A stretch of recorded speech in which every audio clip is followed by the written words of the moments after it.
Martina. Welcome to my channel. Today in this video I am going to show you my latest graphite pencil portrait. If you saw my latest video about graphite portraits, you may notice that I wasn't so keen of painting those. And I think it changed a little since my latest video about those. And I tried more papers so far, and I think I discovered my favorite paper for graphite pencil portraits. And this is the paper I am going to use in this video. So guys, please grab a cup of coffee, tea or anything else, and keep watching and enjoy the video. Today I am here with a slightly shorter video than usual. As some of you may know, I film the drawing and painting process of my portraits for my clients free of charge, if they wish. This client who chose this image of himself and his grandson didn't want a video. He just wanted to be surprised. Because of that, and because I wasn't sure if I could publish this image, the video is a little shorter. As mentioned in the intro, I wasn't a huge fan of pencil portraits. The funny thing is, since this video was released, I have drawn quite a few pencil portraits. One aspect where I learned patience was definitely with the backgrounds, especially those that are completely dark. The many layers I had to build up to achieve almost black backgrounds took a lot of time, especially when compared to pastels where a solid color background can be finished in no time. So I was very happy to paint a light sky here. In the meantime, I've realized that I prefer working on Archer's hot-pressed 100% cotton paper. I once used lined-up Bristol paper for a commission, and I noticed that I find it easier to work in dark areas with cotton paper using a paper stump. In general, I use a paper stump a lot in this drawing, because the texture is coarser than the Bristol paper. The blending stump also helps saturate the lower layers with graphite, allowing me to achieve much smoother transitions. For the sky, I applied the base layer of graphite and then used my kneaded eraser to shape the clouds. This means I remove the graphite from the paper to reveal the lighter areas.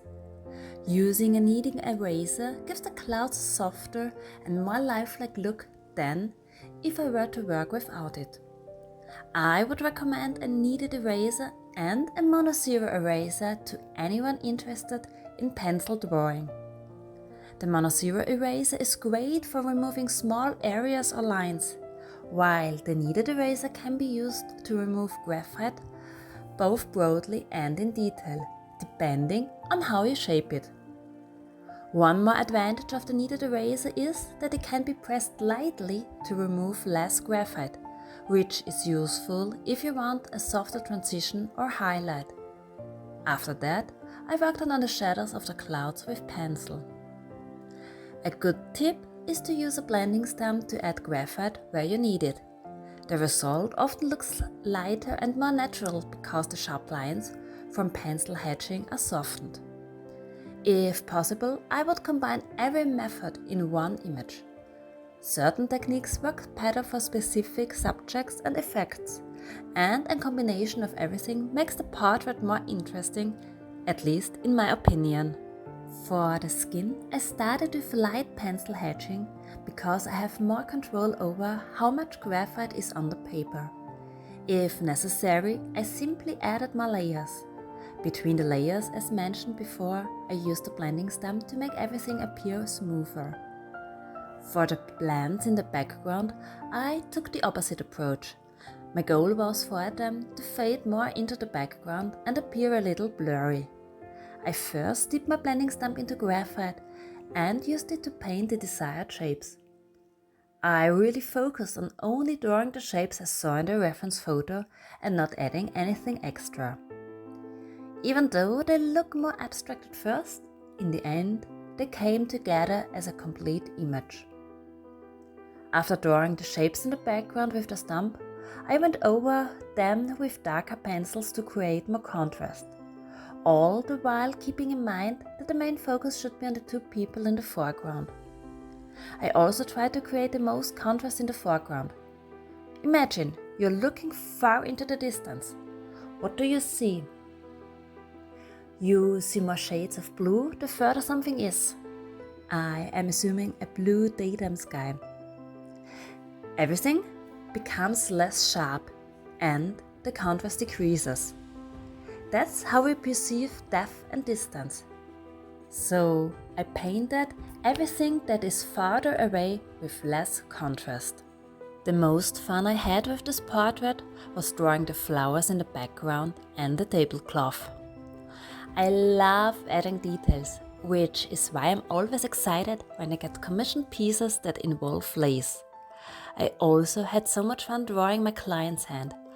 I just love drawing hands and skin in general. Especially hands like these that are telling a story.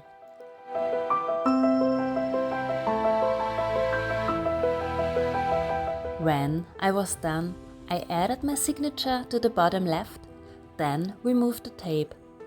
To remove the tape, I used the hairdryer to warm up the adhesive so it would come off easily without tearing the paper. I found that this is especially necessary with watercolor paper to ensure that the paper doesn't tear when removing the tape. However, when I'm removing tape from pastel map paper, I don't need any hairdryer. I can simply pull it off and the paper stays intact. So, and here is the final result.